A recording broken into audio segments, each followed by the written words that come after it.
The Vikings were at the top of my shrug emoji list just because of this quarterback. And then and Chris was pushing for the Steelers to be on that list. What are your levels of expectation? Starting with Pittsburgh, obviously they're a perennial playoff team. The job that Tomlin has done, everyone knows about his track record of winning records and that streak and whatnot. They're going to play really good defense. They're going to have guys that can get after you on the defensive side of the ball. They've been trying to figure out, okay, what does this quarterback situation look like? I think people think Aaron's time in New York was probably worse than it actually was. I know the first year obviously was a huge expectations and he didn't make it very far, and that was unfortunate.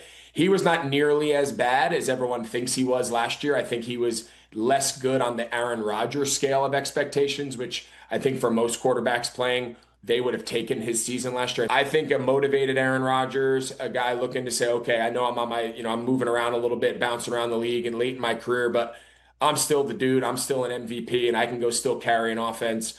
I think that's a dangerous proposition as they piece that thing together. Obviously, DK Metcalf and some of those pieces. On the other side, I think Minnesota is really fascinating. I think they caught the league by storm last year.